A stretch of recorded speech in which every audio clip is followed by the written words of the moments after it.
run the Zoom meetings. If you're interested, again, please let your executive know at kingston@rasc.ca. We were contacted by Queen's Observatory and the McDonald Institute are planning a virtual landing party on February 18th for the Perseverance Mars rover. And they're asking and looking for anybody within the RASC-Kingston Center or in RASC itself who knows about Mars and who would like to actually join their panel. And Susan sent out a note to the national chat list rascals this afternoon, so she has given some direction there, and if there's anybody here locally, please let us know and we'll pass your name along to Queens. So this evening we have our featured speaker, but I don't know if David is here yet. Can you tell? David Levy? No, David is not joined. Okay, David is not here, so he wanted to speak, but he's not here. We'll let him go. Rick Wagner, is he here yet? I am. Okay. You can hear Rick, me? you are ready to go with what's up in the sky. I'll stop sharing. Okay, I'm just, we had a medical appointment in Kingston this afternoon that went long. So I only got home about 30 seconds ago. The sky this month, January. That works. All right, let's share screen. Oh, I don't have sharing available. Oh, you got to give him. One moment, please. I'm doing 47 things, none of them present. That's all right. You are good to go. Welcome, Stan from Winnipeg. Wow. Hey, Gary Stan. from St. Hey, John's. Stan. Haven't seen you in a long time. Welcome to all of our guests. Okay, so the sky this month. Yes, hello everybody from all across. I noticed people from all across the country. I didn't get a chance to look at the whole list yet. Gary Diamond, I saw. Yep. So welcome to Gary and everybody else who's joining us from Kingston and abroad. So the sky this month, we have some on the ground events. 15th of January, that's probably Friday. Queen's University Physics Colloquium. This isn't strictly astronomy, but it's definitely related. Isabel Trigger going to be talking on the Atlas system at the Large Hadron Collider, mapping the energy frontier and the darkness beyond. So they're talking about dark matter and stuff, potential detection. 23rd of January, the AAVSO has started up their free webinars again. And on the 23rd, Melanie Croson, who's a young woman, university college student from the States, who's one of the co-managers of the short period pulsators program at the AAVSO, is going to be talking about reclassification evidence for four possible RR Lyrae stars, and Dr. Sarah Antier Kilonova project. So that'll be very interesting, especially the fact that AAVSO, or probably non-AAVSO, variable star observers can help. So that'll be quite exciting. BAA, British Astronomical Association, has also started up their webinars for the winter. Dr. Anne Bonnell, now you see it, now you don't. I don't know what that means, but it's sure to be interesting. On the 6th of February, the AVSO webinar, Blake Crosby talking about an introduction to variable stars and why we observe them. So there's something of interest to people who think they might be interested, or I think everybody should be. The 10th of February, another BAA webinar, Dr. Jacqueline Mitten talking about the astronomer Vera Rubin. Vera Rubin, very interesting woman. I don't know how many of you know her, but being a woman, she was somewhat sidelined in her career many years ago. And so she spent much of her career trying to pick nice, sort of quiet backwaters where she could do some observing without treading on too many of the men's toes. And as a result, she was the one who discovered, for instance, the rotation curves of galaxies and dark matter. So she's ended up massively influential. Her work and stuff is quite inspirational. 10th of February is our next regular meeting at Kingston Center. Every Wednesday evening, we have our Zoom socials. And the Queen's University Observatory, Nick and Connor, have got up a new episode on their Fast Radio Burst podcasts, an interview with a woman who is the new head of outreach for the Canada-France-Hawaii telescope, not the Canada-Hawaii-France telescope as I have there. So nighttime, we're past the solstice now. So the nights are getting shorter. We're down to only about 11 hours of darkness. The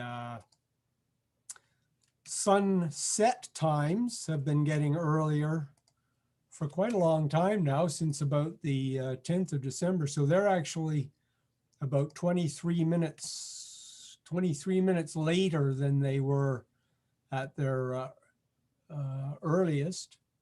So we've lost 23 minutes of darkness on the sunset end, and the sunrise is started getting earlier. It's about 3 minutes earlier now than at its best. So of course that will continue, less and less nighttime, more and more solar observing. So there's an upside to it too.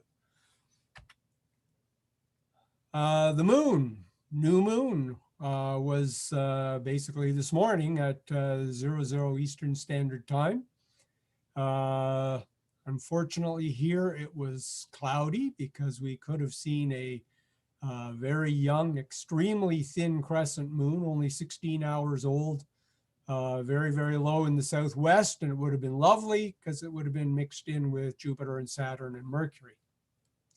So hopefully somebody had clear skies and got to see that. First quarter moon on the 20th, full moon on the 28th, last quarter on the 4th, and new moon on the 11th. Here's a little calendar that I found online that shows you the phases of the moon for the month.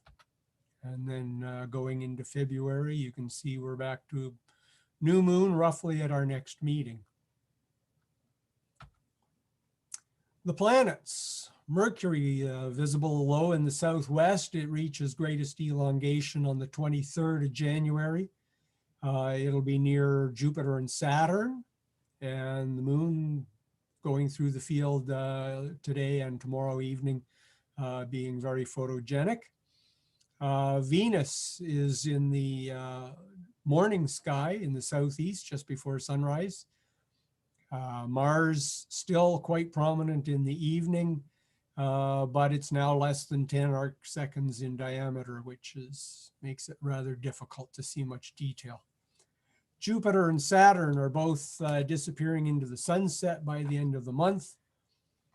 Uranus is right near Mars. You can see it all evening. And Neptune is low in the southwest, setting by mid-evening.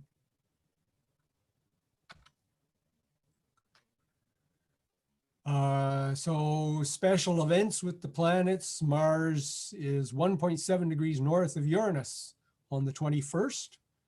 Mercury's greatest elongation east on the 23rd. Late in the month, Saturn and Jupiter are in conjunction with the sun. That means they're at the same right ascension, so they'll be essentially invisible. But on the other hand, that means we start the next apparition where they start coming around, and within a couple of months, they'll be rising in the dawn sky. On the 6th of February, Saturn will be only 0.4 degrees above Venus, but it's going to be very low in the southeastern sky just before sunrise, like just, I think 4 degrees up, about 15 or 20 minutes before sunrise. So it's going to be very difficult.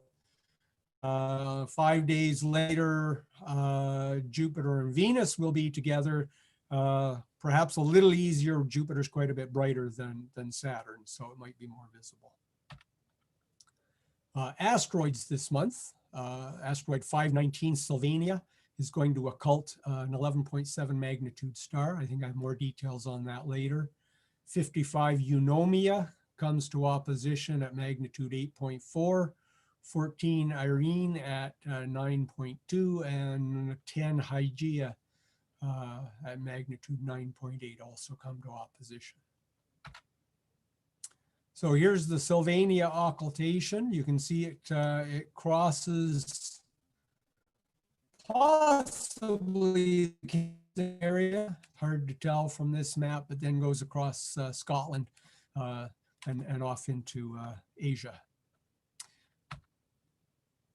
You can see the star involved is inside the constellation of Auriga.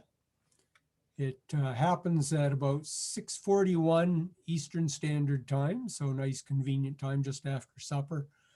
There'll be a 2 magnitude drop, so the asteroid is 2 magnitudes fainter than the star, and maximum duration of 5.5 seconds.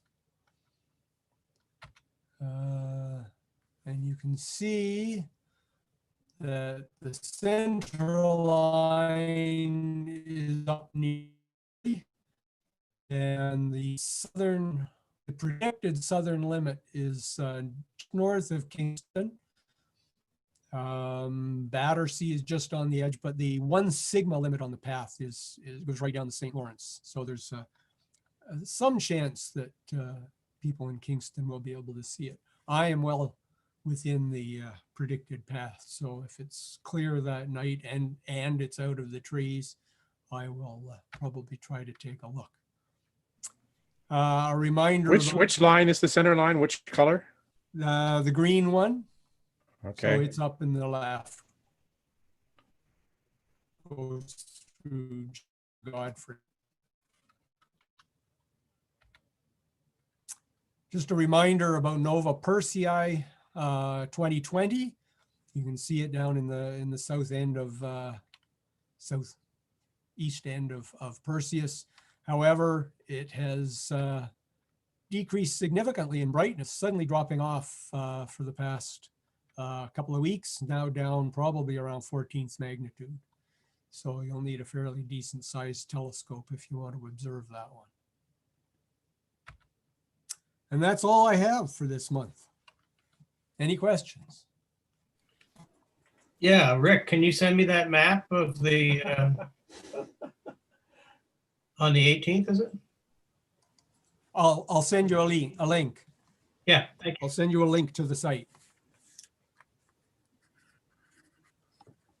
And this is Kevin. You may as well post that into the chat list as well. And can you send us some clear skies while you're at it? I have a box of them here. We'll send some along. Awesome. They're only virtual though. That'd be great, Rick. Thank you very much. If anybody does have any questions, hopefully this whole presentation that you have is up on our website. No, not yet, but we'll have all of that information available. So people, if you didn't get it written down, we'll have it. Okay, next on our list, Hank Bartlett, Costa Rica Astronomy. Well, a little bit of Costa Rica astronomy, at least. I still have you full screen there. Just hang on. I will share. There we go. All right. Hank's sunspot for the past month. And I apologize already, Kevin. I forgot to make my cursor bigger. I planned to this morning and got distracted by a Microsoft update that had been put on the computer, and I suddenly had very little space left anymore and had to delete about 10 gigabytes of information and pictures. Kevin here. Hank, you are just opening yourself up with so many straight lines. I'm just biting my nails right now. Go ahead, fire away. I love it. So, having been away and for 4 weeks, and now suffering quarantine shock, and also suffering the incredible heat in Costa Rica, I did not do an awful lot of observing. It's the humidity more than anything. 31 degrees is nothing we're it's unusual for us or anything, but 88% humidity instead of 65% humidity is quite something. So what I mainly want to show with these images tonight is the fact that these images were taken with my Samsung S10 phone on a 40 millimeter Solarmax scope for this one. And thank you, Keith. And I do have some problem with Newton's rings, and I'm going to try and figure that out. But apart from that, I think the clarity for a 40 millimeter scope and a cell phone is pretty darn good. I'm impressed, and I'm looking forward to doing some imaging in the 60 double or 70 double stack to see how it turns out with that, because this just kind of blew me away that it was this good. But believe me, after about 15 minutes, it was, I got to get out of the sun and hide somewhere. This image here was when we were in Playa Grande on the Pacific coast. We rented a beach house there for a few days with the rest of the family that came to join us. And this is through the Mac 90 and Beta film. And this also kind of blew me away, that this sunspot, 12794, turned up so clearly and sharply. I think most of the granularity is actually maybe from the phone, the lack of resolution with the phone, but the spot itself has very good resolution. As you can see, the shape of it, and it was nearing the edge, which makes it get the 3D quality and the depth to it a little more. So I was very happy with that. That was with the 23 millimeter eyepiece that attaches to the camera. And it's a 1.3 millisecond at ISO 50, as you can see there. And I think it turned out pretty dang well. Now, on the 21st, we went down to the beach to catch the conjunction. And I figured, with everybody having the problems in Canada, I was going to be the one to actually catch it. And we got down there and it was cloudy. 3 nights in a row, it was beautiful and clear and crisp. And on the 21st, it was cloudy. But while we were looking out at the cloud and just watching the sunset, Bridie and I spotted this area in the clouds here, about 15 degrees off the horizon. Now, I hope you can see that area just below center. And there's a dark line area and some white spots in it, like this here. And I know that you're going to think I'm crazy, and Bridie crazy too, because we both said the same thing. I did not say anything to her. I handed her the binoculars and I said, take a look at that area. And that was a frickin' mirage. All those little white spots were buildings like hotels and apartment buildings and that, all on the right-hand side there, clustered together. Over to the left on the top edge of the dark area, that, and down below in the middle, that was a coastal scene. And no one can convince me of anything different. And we're staring out over the Pacific Ocean with nothing in front of us. It's Comments, a Fata go ahead. Morgana. It's a Fata Morgana. Yeah, exactly. And I was just blown away. This was there for 15 minutes at least. And the clouds drifted, but it did not move. And it was solid there. I wish now I had taken a picture of where we had to go to get our PCR test, which was Ciudad de Quesada, which is up in the mountains, because from the second house we were at, we could see Ciudad de Quesada up in the hills, and it looked very much like this, but I did not think at the time to take a picture and capture it, because it's very seldom clear up there, but it looked very much like this. So whether it could be that, that's kind of weird, because that would be behind us halfway across the country. I don't know where these mirages come from, but this was absolutely incredible to see this. And like I said, in the binoculars, these were actual buildings. This is a 72 times digital zoom, and it was incredible. That's all. Now, next, on the 24th, nice sunspot, 12,794. And I have never had a sunspot show up that well in the 70 millimeter with the double stack, or even with the 60, I don't think. For some reason, this showed up really dark and with a nice light core in the center, which is kind of backwards to what we normally see. And the prominence down below, the arch actually shows up with a hollow down towards the surface. So then again, impressed again with the 40. And that 40 actually has the rusted BF10 that was out of my 60 millimeter. So the clarity would be even better once I get that repaired. So I'm quite impressed with the scope and the camera. This again is the S10 with the 23 millimeter eyepiece in the scope. Here is a white light picture in the Mac 90 of that same spot, also on the 24th. By the way, I haven't flipped any of these, so that image earlier of the sunspot looking like it was going off, it was actually coming on.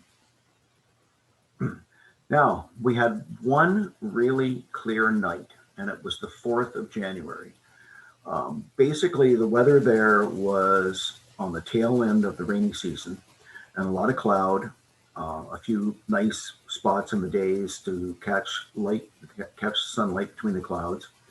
But at night, it was basically pretty cloudy, and if it wasn't cloudy, it was very hazy. And this one night, we've been sitting out in the ranchetta and having a few drinks and kicking back and the dinner and that. And we stepped out into the dark, and it was absolutely the blackest sky I have ever seen. And that's regardless of 2 LED streetlights, which just upset me, something terrible. Because Bridie's on a country road 10 kilometers outside La Fortuna, and here's these big, bright lights. But this is a picture taken with the cell phone as well. I laid it down on a stump. You have the Pleiades, you have the Hyades, and Aldebaran, and in the bottom you've got the Orion, and actually got some of the Orion Nebula in it. Absolutely unbelievable. This is 1600 at 15 seconds. And the amount of stars that it picked up for a cell phone, I was really shocked.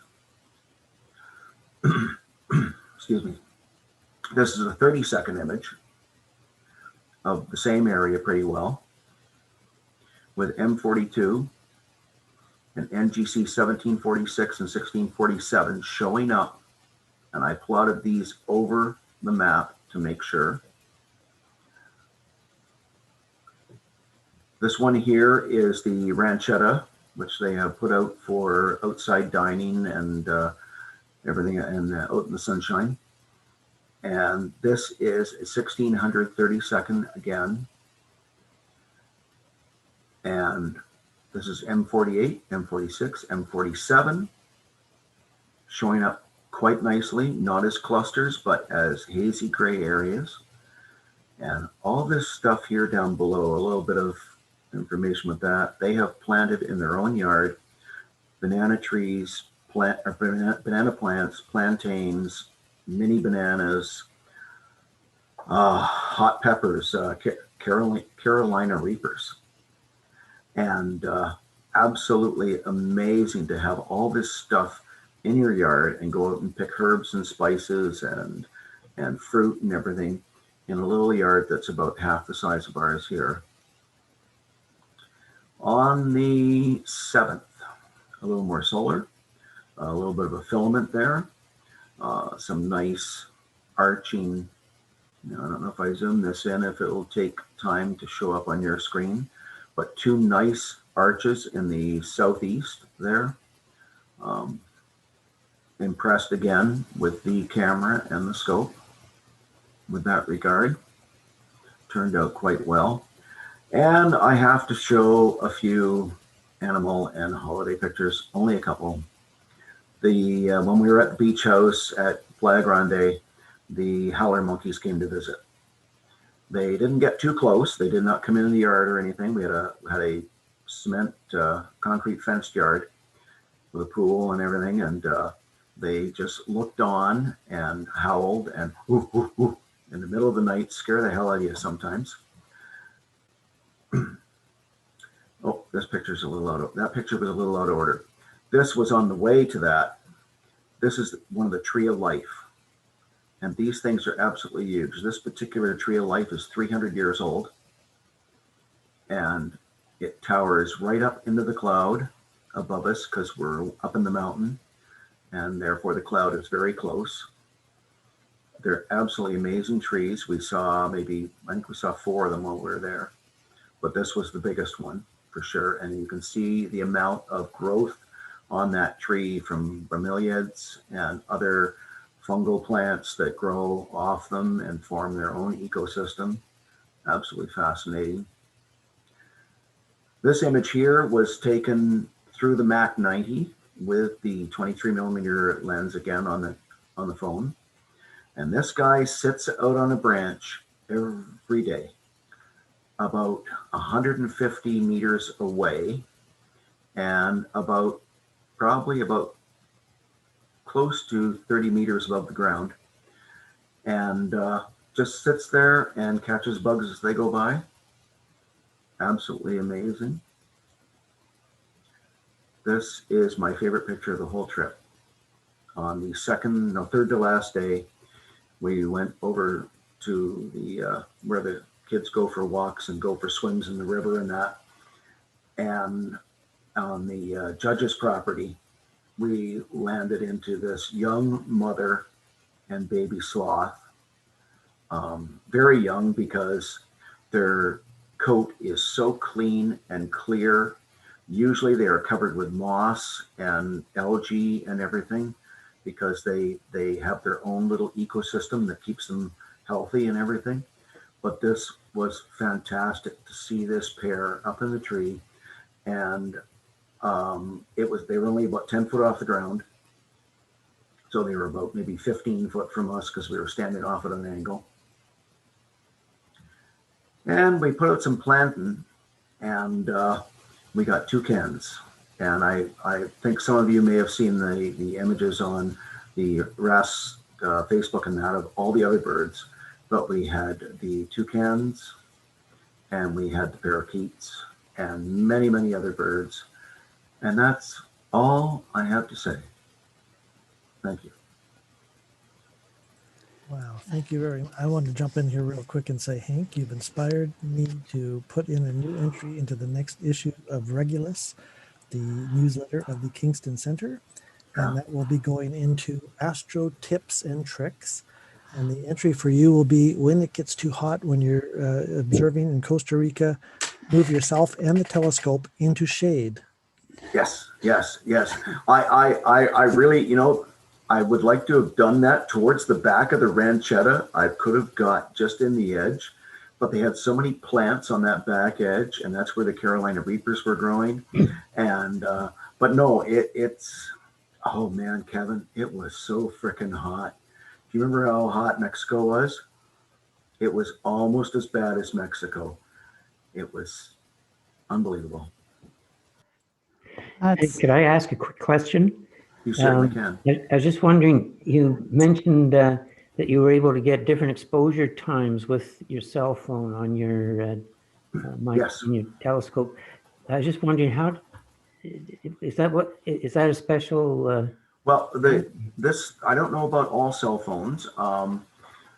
My old BlackBerry had this ability as well, but there is in the Samsung S10 a feature where you go click across the bottom of the screen. It has all the options, and when you have the camera on, you click more, and under more it has Pro, and when you go to Pro, you can set your exposure time, you can set your white balance, you can manual focus, you can, what else?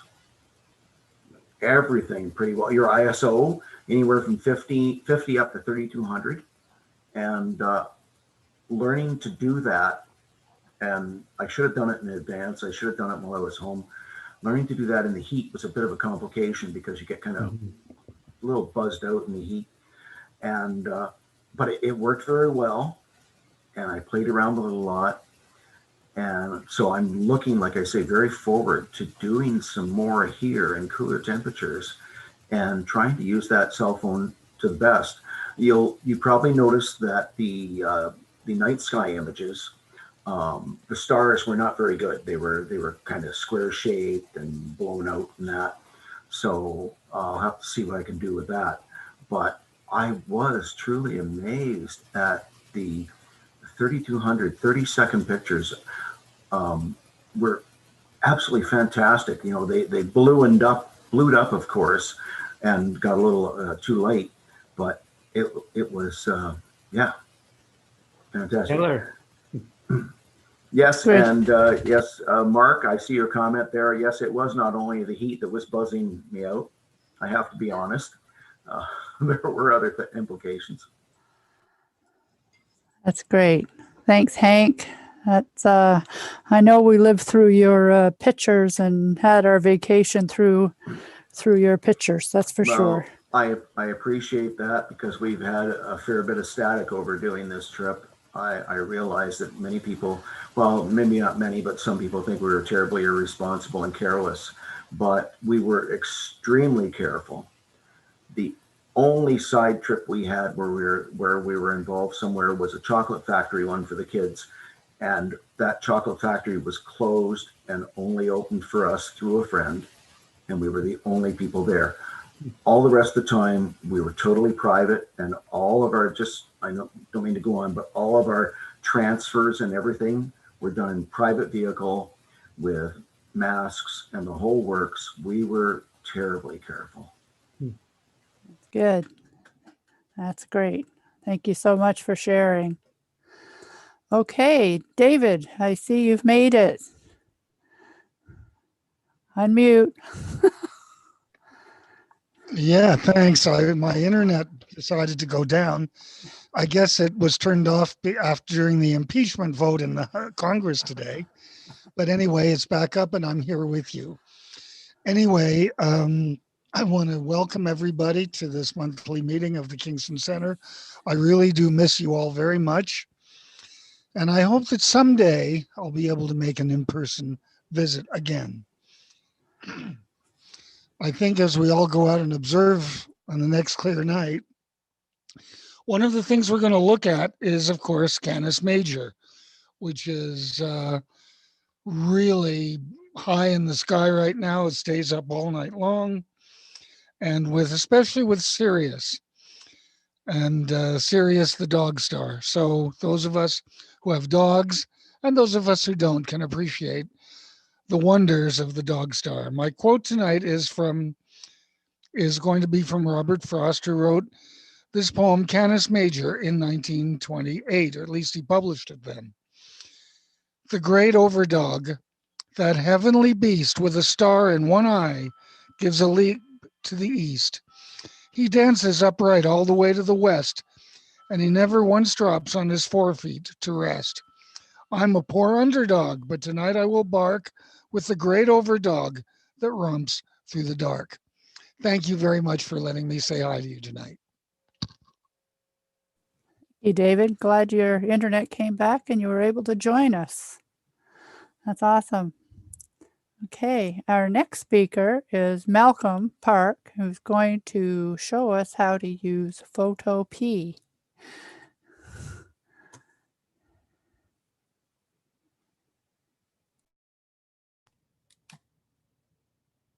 I think that should actually be Photopea. I'm just guessing. Malcolm, you're mute.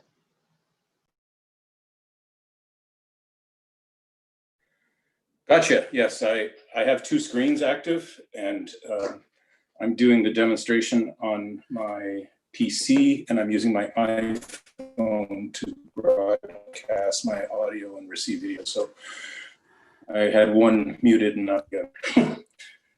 Yeah, it could be Photopea. I looked it up as Photopea because I was looking for another piece of software, and that's how I came across this. And there is slideshow software called Photopea, spelled Photopea. And when I did the Google search, it came up with another result, Photopea, spelled PEA. So I just had a look at it, and lo and behold, it's essentially a free image editor that has the functionality of Photoshop and effectively the same interface. So I offered to show what it looks like, and I will do that as soon as I am enabled for screen sharing.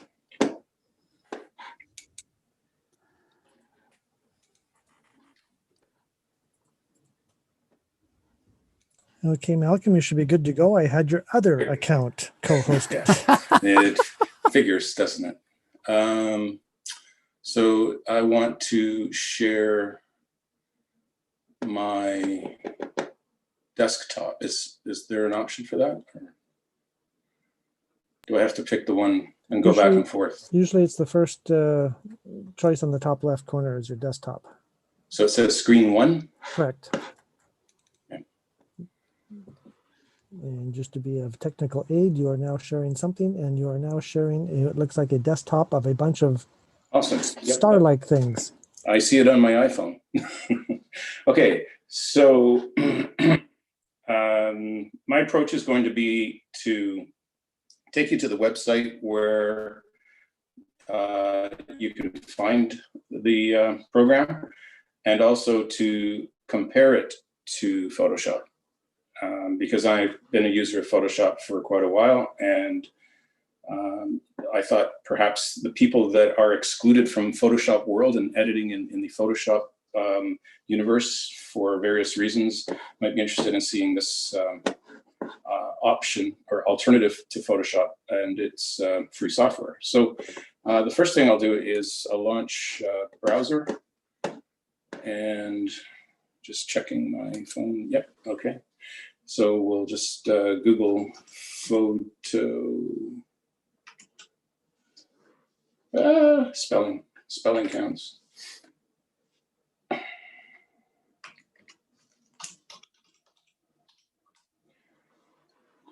So Googling Photopea, there's actually a number of results that come up.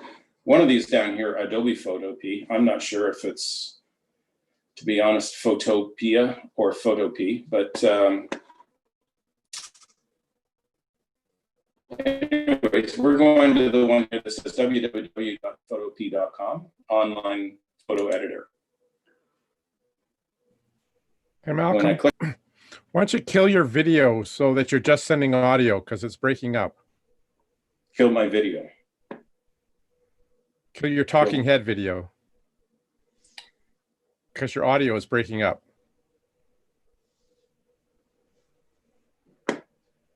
Okay, I'll start going from here and see if that's any better. And jump in and let me know if any other problems come up. So what you should see now is the interface on the Photopea website. And being free software, you'll see on the right-hand side there are ads. And I find that I mean, I've used this a couple of times just to see what it was all about, and they didn't bother me at all. But one of the things that you can do is you can click on the account button, and you can see what all of the options are in terms of if you want to get rid of the ads, you can pay them for it. And then if you click further all the way through, you can download a desktop version of the app.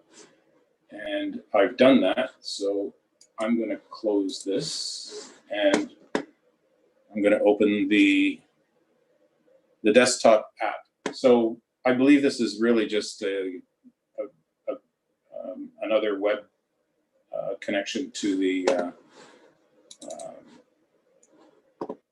Photopia site, but it's just running on a standalone basis. But so here we have the Photopia interface, and now I'm going to open the Photoshop interface, and I'll close the image that's there. No, you have to have the image there. Okay. So this is Photoshop. You can see on the right-hand side, the ads are gone. But you have a very similar, and I'll sort of toggle between the two so you can really see. But on the left-hand side in the Photoshop universe, that's where you access all of the tools. And this toolbar is almost identical. So if I move the mouse over here, you can see it's the hand tool, the rectangle tool, all these tools up the left-hand side. If I go to Photopia, you can see that the tools basically look like they're the same tools. And in fact, mostly they are, although in some instances, I'm sure some of the functionality is missing. But here's Photoshop, and there's Photopia.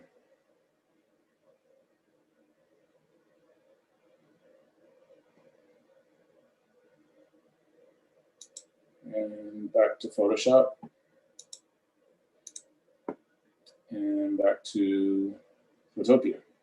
So just opening an image in Photopia. Let's see what I wanted to work on here. So what kinds of things do we usually want to do? And I'm only going to do this in Photopia now because it's essentially, I'm using the knowledge I've gained from operating in Photoshop world to run Photopia. So it's exactly the same. So if I click on the magnifying glass on the left there, you get a little pop-up, and it says, hovering over it, it says zoom tool. And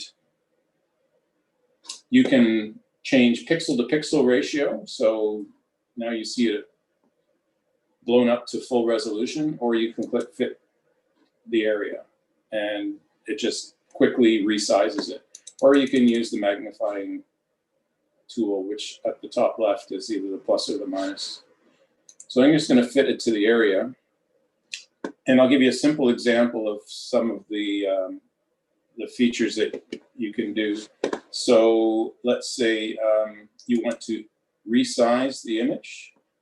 Let's say your image is going to be posted in an email link or an emails chat group. If you link that, it'll be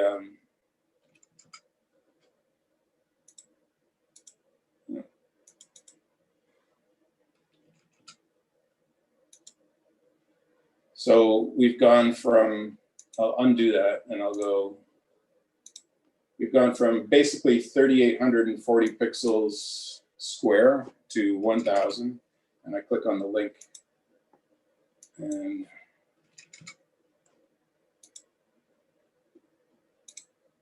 now it's resized, and I'll go back to pixel to pixel, fit the area just to make sure. And if I don't like that, I can step backwards. and go on my way to do other things. Another thing that you might want to do is perhaps do a selective edit. So if I go over to the right-hand side where the layers panel is, and I right-click on the image thumbnail where it says background, I can say duplicate layer. So now it creates another layer. This is exactly how I would do this in Photoshop. And let's say I wanted to go up and I'm going to now adjust for a certain part of the image. So let's say I'm going to do any one of these in this list. And from the list, I'm going to select randomly curves. For no reason at all, I'm just going to do curves because curves is useful in astrophotography processing. So I'm going to adjust this a little bit and just do a few little things here and there just for fun. And there. So now I've made an adjustment using curves. I've kind of brought out some of the fainter nebulosity, and you can see that the layer on top reflects those changes. And if I activate it and deactivate it, you can choose now what your next step is going to be. So sometimes you might want to just leave the two together and use the top one to just sort of add some effect to the bottom layer. And you can do that by just changing the opacity, by adding some of what you've done on the top layer to the bottom layer.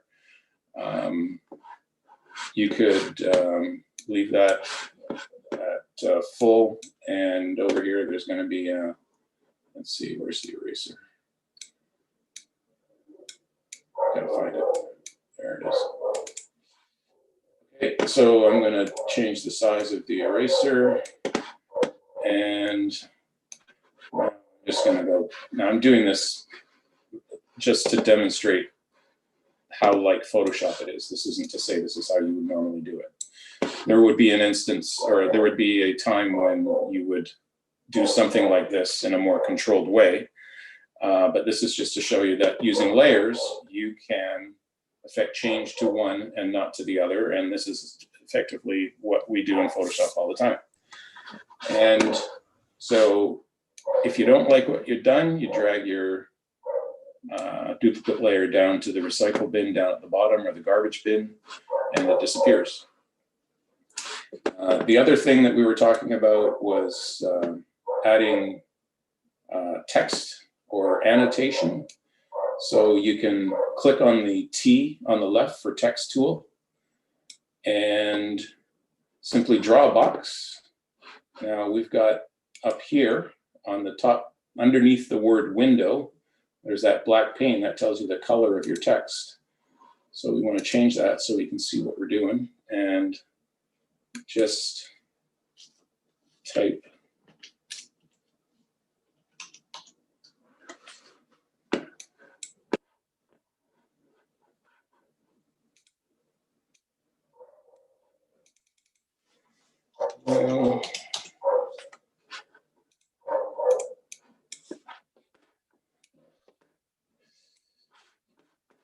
clunky.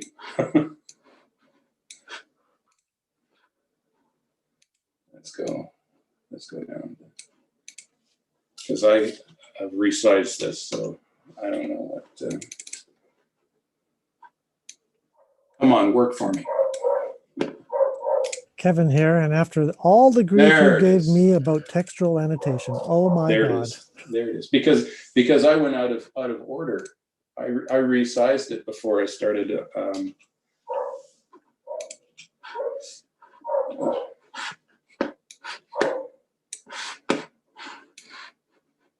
Oh boy. There we go. Ta-da. And then you just drag it around, put it where you want. I don't And when think you're- Bryn is happy.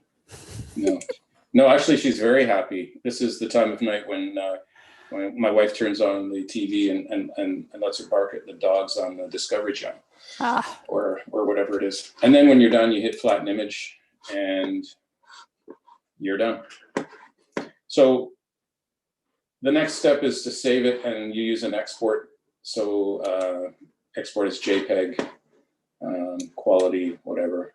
And this is where it's kind of different. It shows up in your downloads folder. So it's running it as a browser still. And you just go to your, sorry. Oh, anyway. That's enough. So you get the idea. Is there anything that anybody wants to see that it can do that I could show you, or are you happy with that and you get the idea? Oh, Kevin here. Hey. So would you, this is extremely powerful and it's wonderful and awesome. Thank you for showing it.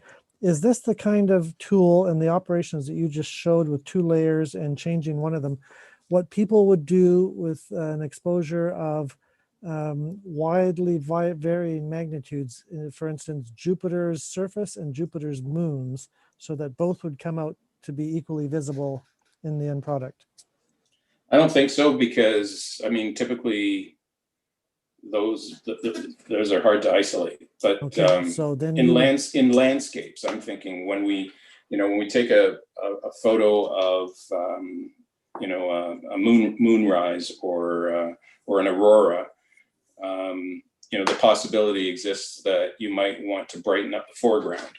Okay. So you duplicate the layer. You might want to add some brightness to, but you can do that. This is also done in Lightroom, and in photo processing, Lightroom is much easier to do that kind of thing in. But yeah. Okay, thank you. Yeah.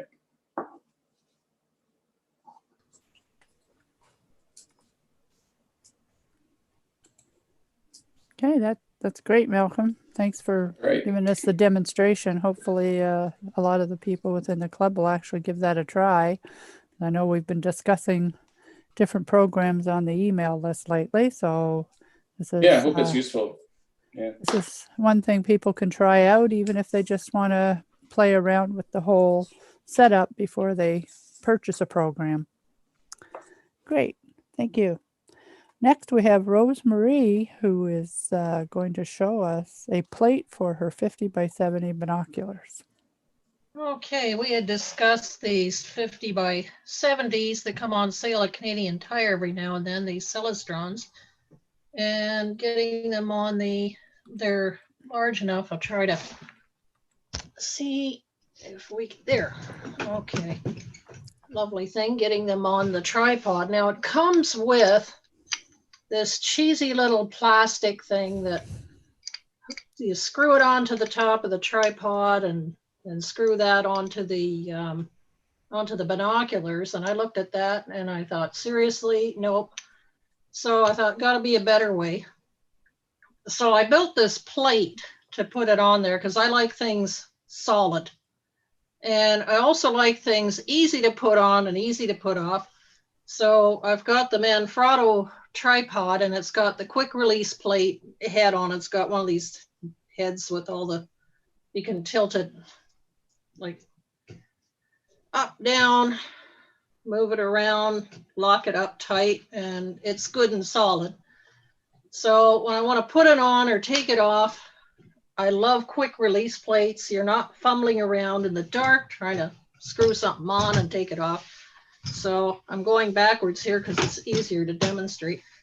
And all it is, it's just on a piece of wood. And what I did, it's affixed on with the Velcro. Show the straps on here. Nice long straps that hold it.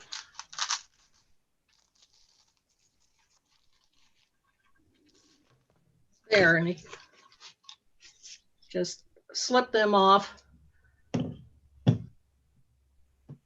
And all it is a plate of wood, got the quick release plate on, and the lovely little T-bolts, I think you can see that. that's the thing you use like on the barn door tracker. It's where your carriage bolt hooks into. You put the T-bolt in there so that you can turn the knob. It's the same T-bolt. You can get them at Home Depot. I got this one. I scavenged it out because I'm always tearing apart pallet wood and stuff. And some of those spool reels on the top there, I noticed they had some, and when I was tearing them apart, I'd kind of chop a couple of them out. So, but you can get them at Home Depot. Sometimes you have to ask the guy, you know, to find it because they've got in all these little nuts and bolts things there. So anyway, all it is, plate of wood, and I just took the drill, made a couple slots for the, put it up, okay, just a couple slots for the Velcro through there. And then I just took that lovely rubber stuff, I love it, the stuff you use in the kitchens and stuff, and some of that padding that you get in various appliances and stuff that you get. I'm always saving that stuff and always comes in handy somewhere for packing stuff. So I just kind of stitched that together and it's just on there. I think I glued on at one point, but it's just some padding and the rubber keeps it from moving around, and just the straps on there to hold the binoculars on, and put it on and strap it down really tight. So basically that's all it is. Just rather than the cheesy little thing. And so you can hold the thing at the side if you try to hold it handheld. And I find, well, I'm my old age, I can't hold things as steady anymore. So basically it was just, it's just a simple little plate for holding it. Just so you can look through the binoculars. And I'd like to design something like with like a sawhorse thing where I could set something on there and look in a chair, because when you've got a tripod and you're trying to set yourself up in the dark and you're trying to get the thing up, and you know, it's hard to look up at the straight up. So I'm trying to think of some way I can design a plate that can go on to something that I can lay back in the chair and look at the higher elevation objects. So anyway, quick and easy and just simple solution for putting it on the tripod. Do a search for parabellum mount. Okay. Mark, was that the like counterweighted long arm concept?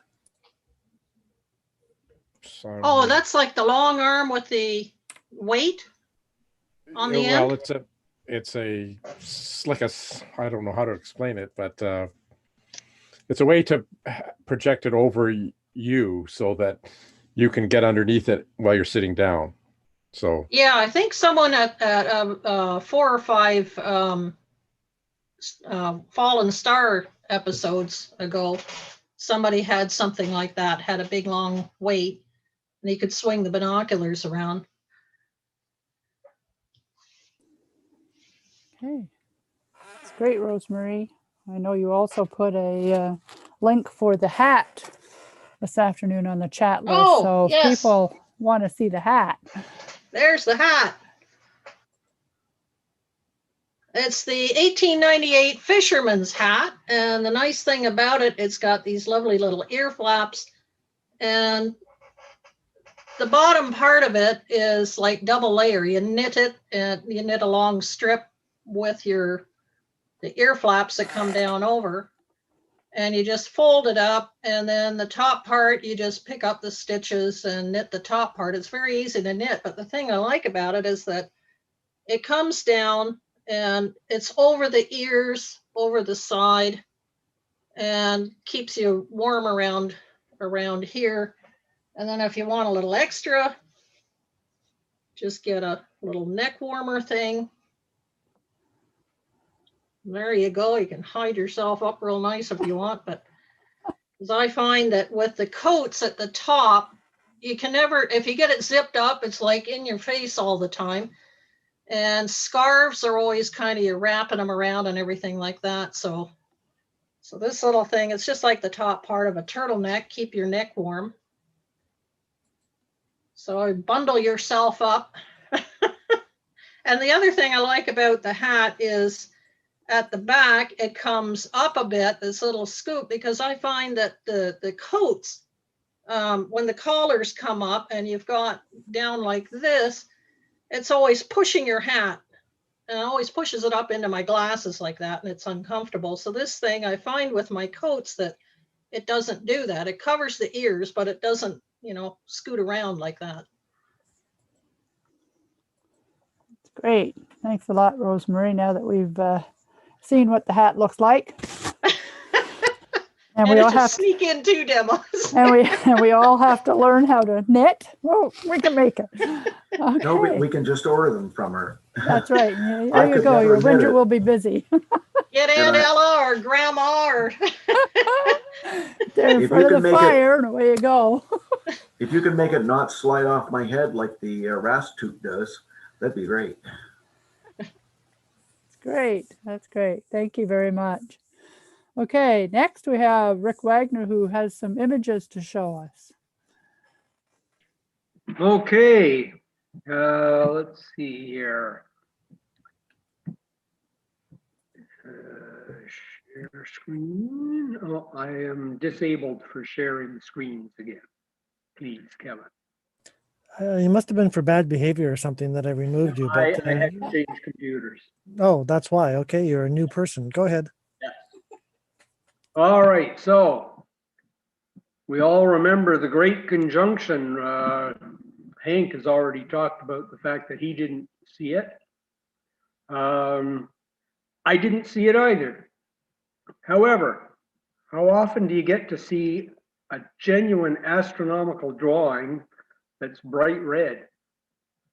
On the Friday, the 18th, I looked at the weather forecast and realized that that was about probably the last time I was going to see the conjunction. So, and unfortunately, from my location, the conjunction is in the trees.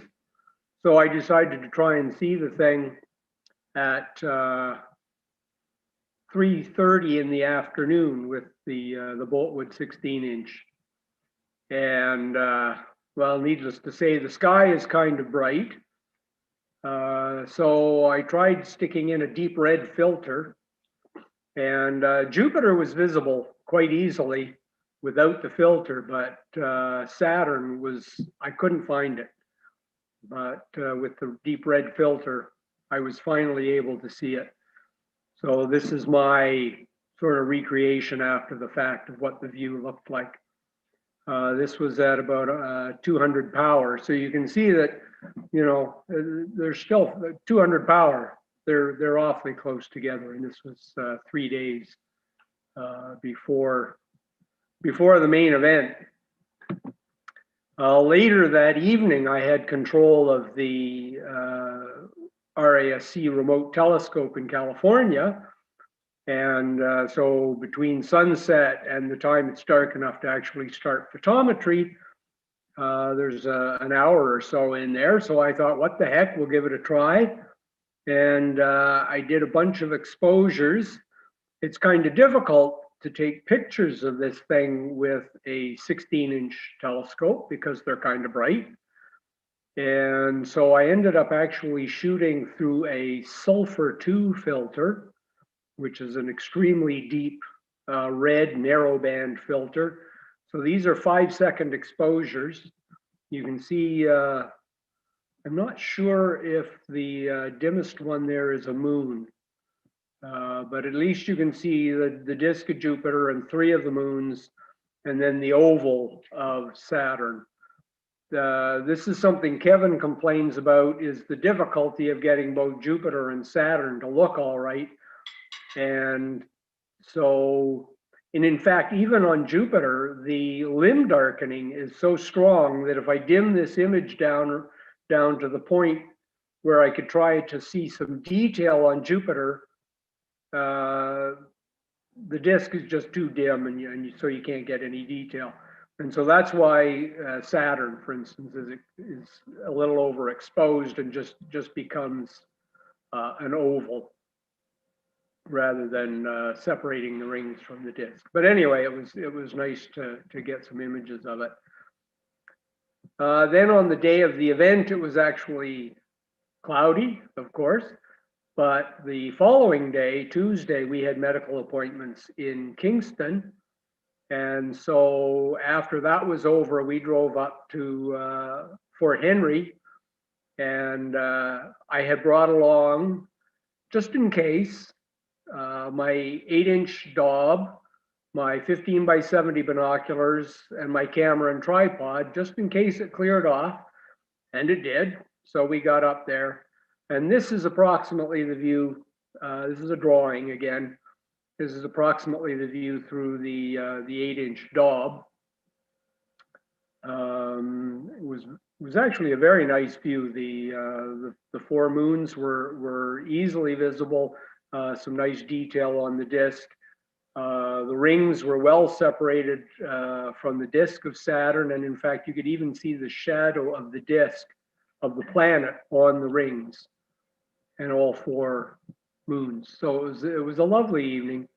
I know we're not supposed to share telescopes during the time of COVID, but there was a couple there who was very interested, and so I did let them have a look through, and they had never looked through a telescope before, so they were very impressed. So while I was up there, of course, I also took some images with my Canon, with the Canon. So I've got the 2 planets there. This is the main fortress of Fort Henry with one of their cannons on the top. And then a little bit later in the evening, I took a bunch of pictures of the pair of planets looking over the Cataraqui and downtown Kingston, which I thought was a lovely view. And it was certainly, other than the fact that it was howling windy and fairly cold up, it was nevertheless a very interesting evening. And there was at least 12 or 18 cars up there of people out there to see the conjunction. I was quite amazed. So I mentioned the RASC remote telescope. On the back of the telescope, they have a Canon 6D modified for better H-alpha response. It has a 200 millimeter f2.8 lens. And every time I'm running the telescope, I take images of my Hubble's Cepheid #1 in M31. And so I thought, while the telescope's taking pictures, I took about an hour of exposures with the Canon. So you can see it does give quite a nice view, quite deep of the galaxy. And that gives you an idea of the field of view. It's sort of something like maybe 15 degrees across. Normally, when I'm imaging targets, they're in areas of the sky where there's no interesting objects. So it's not really worth doing images with the Canon 6D. And I'm not going to interrupt my photometry time just to take pretty pictures. So to continue on with the remote telescope, I've shown images similar to this many times. This is my field of view of the Galaxy M31 with the remote telescope. You can see the dark lanes stretching through. There's nice open clusters. There's half a dozen Cepheids in here, including the one that I observe, which is almost dead center there. They're down around 19.5 to 21 magnitude. This image actually reaches down to about 22.5, and it's a stack of probably 3 hours of exposure. But one thing that's kind of interesting, those of you who are particularly observant will notice in the upper right some little markings. I actually caught this working for everybody? You can see in the crosshair there's a very dim star, and that's actually a nova in M31. So that's an exploding star, about 19.5, maybe 19.8 or something magnitude. You can see that with, you know, the field of view I have and the number of stars in there, I'm not going to be discovering any novae in the galaxy. But it's nice to know that I can detect them if I need to. And one other thing that I thought was quite interesting, and this is a good time of year to look at this, is 40 Eridanus, also known as, I think, Omicron 2. Next to it is a little double star. And I don't know if you can see it on this image. I can't on my computer. But the dimmer of the two is rather bluish, and the brighter of the two is rather reddish. And that's because the dimmer of the two is actually the most easily visible white dwarf star for amateur telescope people. It's like 10th magnitude, 9.5 magnitude. And it's right next to a 4th magnitude star, so it's dead easy to find. And then right next to it is a red dwarf star, which is also quite a difficult thing to see. Red dwarf stars generally tend to be extremely faint. So even though there are huge numbers of them through the galaxy, there are relatively few that are close enough to actually see. And that's it for this time. Any questions? Rick, could I ask you a question? Bruce here. Sure. Can you hear me? Yep. Yeah, so just going back to your picture that you took on the 22nd, I think it was, Yep. of using the telescope. So you were viewing it through the telescope, but the image that you showed us here tonight, that was not a, did I understand correctly, that was not a photograph, but it was something that you had recreated to imitate what you had done? It's a drawing from the drawing. view in the telescope. Yes. You did a drawing. Okay. All right. Yes. I didn't want to try and get into photography. No, of course. But yeah, so did you use some kind of a program to assist you in making that diagram? How did I do that? I initially started out by drawing the two planets on a piece of paper, and then scanning those in, scaling them properly, creating a background, I think in GIMP, and then positioning them and stuff and scaling them and everything, and coloring them to make the drawing. Well, that's exciting. Thanks very much for sharing. Thanks. Okay. Rick, Yeah. I just want, before you go, I just want to say, I really appreciate you going after it in the daylight. Yeah, it was a challenge. I was quite surprised. I did eventually see Saturn, barely, without the filter. Yeah. But it was extremely difficult. If I hadn't had, even with the really accurate pointing on that telescope, I would not have seen it without having Jupiter like right in the field of view with it. I was so figuring I'd be doing that in the 9 1/4, and then all this trip happened, and I didn't have a scope big enough, but that would have been my only possibility to get it, would have been in the daylight. So I'm glad you went after it. Thanks. Thanks. Okay, thank you, Rick. That was great. It's nice to see that the RASC scope is online and available to members soon, and people can actually join some of the science teams after they get the update in place, of course.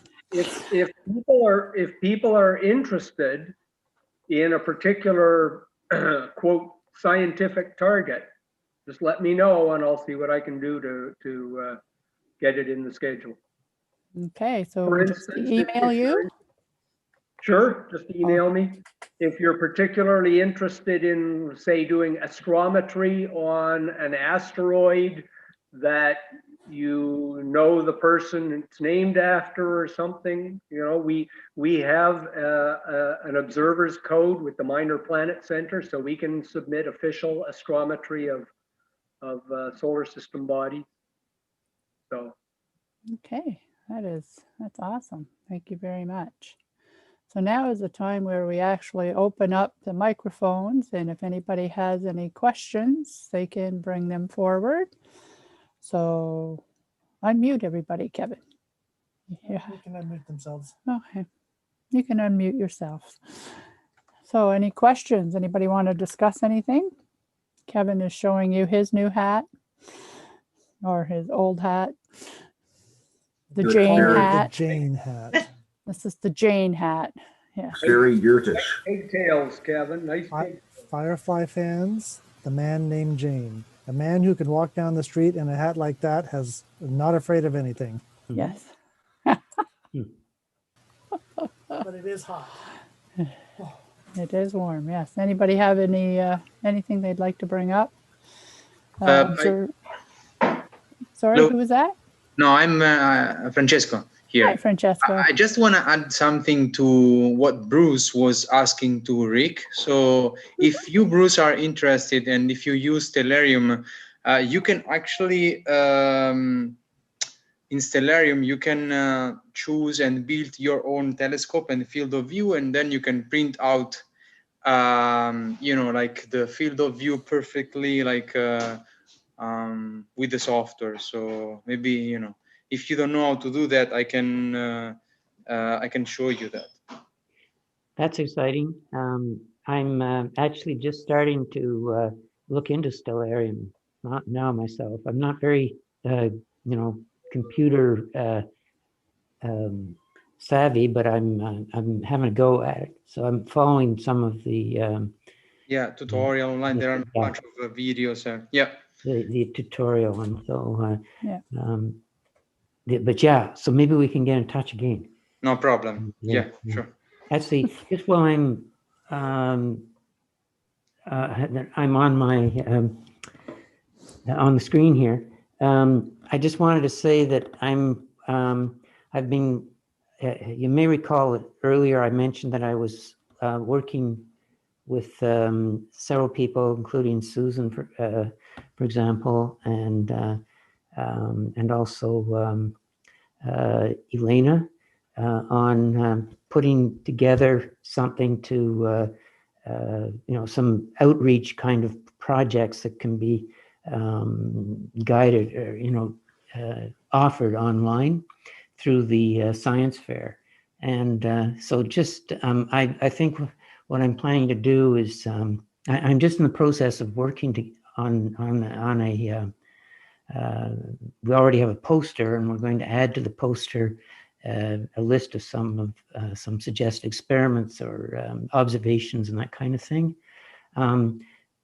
This will be, we have an offer from the science fair organizers that, which we actually did last year as well, so we can, if we put this on our own website, then they will put a link to our website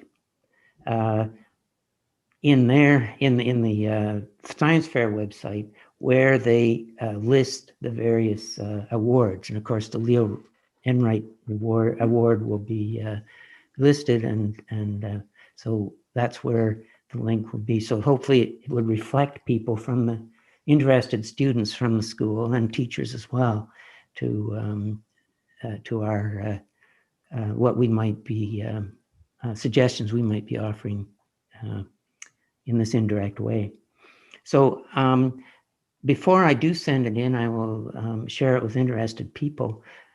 Susan suggested that I share it with some executive people, but we might even want to share it with everybody too. We'll see. Having said that, if anyone has any specific suggestions that they want to make, that would be that was very much welcomed. More to come. All right. Thanks, Bruce. Yes, it's supposed to be an online virtual this year, right? That's correct. Yeah. They still haven't worked out exactly how they're going to do it. And so the website is still a little bit vague on that. But what the website says right now is it's inviting people to sign up in the usual way for a project. And the clarification of just how the whole thing will happen. It's going to be for the whole week of the last week in March that so the projects will go up online to maybe initially available just to the judges. And I'm not sure exactly how they're going to run it, but I think the most important thing is that they're actually taking the brave step to actually do it this year. Oh, that's great. Yes, definitely keep us posted on what's going to be happening. That's for sure. Okay, Peter here. I got a question for Hank about solar observing, and we talked this week about using Bader film, Bader or Bader film for solar filter. You mentioned polarizing filters. Yes. How do you incorporate a polarizing filter in your image stream when you're doing photography? I don't use it myself in the photography, but I do use it in viewing and observing. It will screw onto a so just your eyepiece, right? Pardon? Just put it on your eyepiece. Yeah, I put it on the eyepiece and I use it there because, of course, in photography you can adjust the exposure yourself, but you can screw it onto the T adapter if you want to.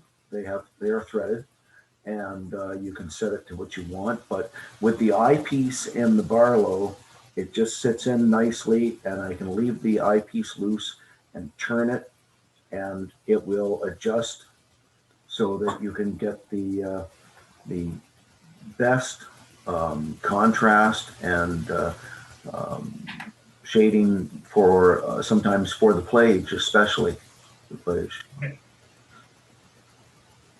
All right, thanks. Okay. Yes, Kevin. Just a reminder to everybody, if you have any inkling of wanting to do anything special in a volunteer project or way, our Zoom account can be used for ad hoc meetings at any time. And for instance, Francesco, who just had to leave, I was going to suggest that he set up a time where he demonstrates Stellarium and does a Q&A session and just post that to our email list and for anybody who wants to join in. Same thing with Bruce and Susan and Elena. If you're looking for more ideas, a brainstorming session, as it were, simply book a session through any of the board members, your own private little Zoom meeting, invite everybody into it and just sit there and go, yes, no, 47, blue, and brainstorm. So yeah, that's all I had. I muted you. Sorry, Kim. We're 6 feet away from each other and our microphones echo off each other. So that's why we have to cancel our microphones out. Does anybody else have anything they'd like to bring up? Did everybody watch Doctor Who? Yes. We got to see it. It did record. I thought it was pretty good. That's all I'll say. Did you happen to see the souffle? Yes, picture? I saw your souffle. Yes, Yeah? Absolutely did. Good for you. In honor of Doctor Who? Yes. Yes. That was very good. It was great to see Captain Jack back. Yes. Captain Jack. Oh, Kevin has a so that was a New Year's special? Yes. Yep. Yeah, okay. Because they haven't got it anymore yet. Kevin is just going to share an image that we took while we went out on the night of January the 8th for the conjunction of Jupiter, Saturn, and Mercury. And this is of note because in our area, we have very few good horizons at all. And Mercury down here, which I'm just going to blow up a little bit so we can see that better, is 1 degree and 44 minutes above the horizon. and that is the absolute lowest planetary wide field image I've ever done. Saturn is 4 degrees up and Jupiter is 5 degrees and 44 minutes. And it was just phenomenal. We went out there early. It was cold. It was windy. I think this is what started the whole discussion about insulated and heated and electrical booties and gloves and toques and everything else, frozen fingers. And it was really tough. Jupiter was at magnitude -1, Saturn was near +1, and Mercury, no, my mistake. Jupiter was at -2, Mercury was at -1, and Saturn was at +1. Oops, wrong picture. I would never have thought that they were that close to the horizon from your picture, Kevin. They turned out really well. It's just, it was phenomenal. We froze ourselves, and I don't think we're ever going to do that again. Is there any resolution on Jupiter there at all? None whatsoever. No. Okay. No, it was too bright. Yeah. You couldn't even see the moons. I had the 4-inch telescope with me, and I could not even see any moons. It was just too bright. I was out at the same time, and we had mixed clouds and clear sky, and I looked at my images, and I couldn't see anything, not as yet anyway, that and certainly not as clear and beautiful as you guys got. So congrats. Thanks, Bruce. It was a beautiful day because we hadn't seen the sun in so long, and we actually had a sunset. It was just fantastic, you know. And then, of course, the next day we were sort of hoping to go back out and see the change of the planets, and no, it was been cloudy ever since. Yeah. So, yeah. Before I forget, if anybody has Netflix, Apollo 11, the movie we went to see, that's coming up later this month. I think it's coming on in about 3 weeks. So if you want to sit in your living room and watch the movie, I can't remember if it's end of January or starting into February, but in around that time, it's on the previews. Houston, we have a problem. Yeah. That was a very fun gathering. Going to see that movie. Yeah. Yes. Enjoyed it. Oh, someday we'll get in person again. Yes, we will. And that is an excellent segue. You know, we're all going to a stay-at-home order as of midnight tonight in Ontario. It's going to last for 28 days. No, you can't even take your telescope out to a city park anymore because you will get busted and fined. So think long-term. We're going to be doing these virtual meetings probably for the rest of our term. So January, February, March, April, May, and June sound most likely at this time. We take a break in July and August. Come September, start thinking about what you think about the whole situation and if we should start meeting back in person again, if you would be willing to meet back in person again, or are these sessions, which we have had our best attendance from our own members ever in these virtual sessions, and I think people are more likely to attend virtual sessions because the bathroom is only like 30 seconds away. And there's no commuting time. So just start thinking about that in your heads for the future. And that's all I've got. One thing I'd like to say is I really like the fact that we can open up our center meetings to the rest of the RASC, and we actually have members from other RASC centers here, and I think that's fantastic. Yes. Introduce them. Robin Foray from Calgary. Hey, everybody. Gary Diamond from St. John's. Hello, Robin everybody. is also the president. I like to snoop. I love your. I love to hear what everybody else is doing. That's great. That's And the then whole I steal idea. it and use it in hours. Kevin here, that'll be 1 bottle of Screech to our address. That's the whole idea. Frank Dempsey. I don't see his picture, but I know he's there. He's from Toronto. So yeah, this is excellent. I love to see other people from the centers. Stan. And Stan Runge. Winnipeg. Oh my goodness, Stan. I haven't seen you in so long. Put your picture on. Yeah, so no, this is really great that we have other members from the RASC showing up. So does anybody else have anything that they'd like to present? Without waiting till September, I gotta say, I really miss the dinners. I Yeah. miss the getting together. Yeah. But the convenience of not driving in lousy weather or stuff like that. Yes, you're right, Kevin. Thumbs up on that. I enjoy this getting together, and I myself, I talk enough, but I find it much more relaxing to talk this way than standing in front of the crowd, because sometimes when I look up and see everybody sitting there, whether it's 15 people or 25 people, I get so nervous I can't handle it. But this is great. We've excused you of your wedding issues many, many times ago. I do miss the 50-50 draws. If we could come up a way with. We could still do that by email or debit. We could all bring a meal online if we want to do that and eat it and have our meeting. Yeah, we can do that too. It's another way of getting The other together. thing that I really like about having the meetings online is that if it's clear out, I can just pop out and get the telescope running. I don't miss an evening. And I mean, it's especially bad when I go into Ottawa, because we go in and we stay overnight with my mother, which means it's a whole night lost. Whereas Kingston meetings, all I miss is a couple of hours. But and now I'm responsible for the remote telescope every Friday night, which means the Ottawa meetings are going to be a problem when they get back to be in person. So And I've got to figure how to deliver Timbits to everybody. I agree with that. Uber bits. Everybody has to get a 3D printer.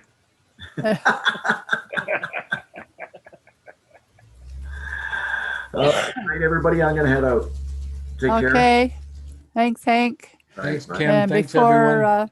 everybody else leaves, just a reminder that we have our next February 10th is our regular meeting, and we're going to have Judy Black, who's the president of the Halifax Center, who will give us a talk.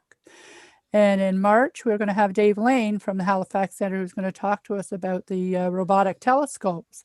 So just this past week, I've signed myself up to the other two telescopes. So I'm on all three now. So now we get to see what we can get pictures of. Of course, it has to clear up down there too, but at least we're on the track of robotic telescopes.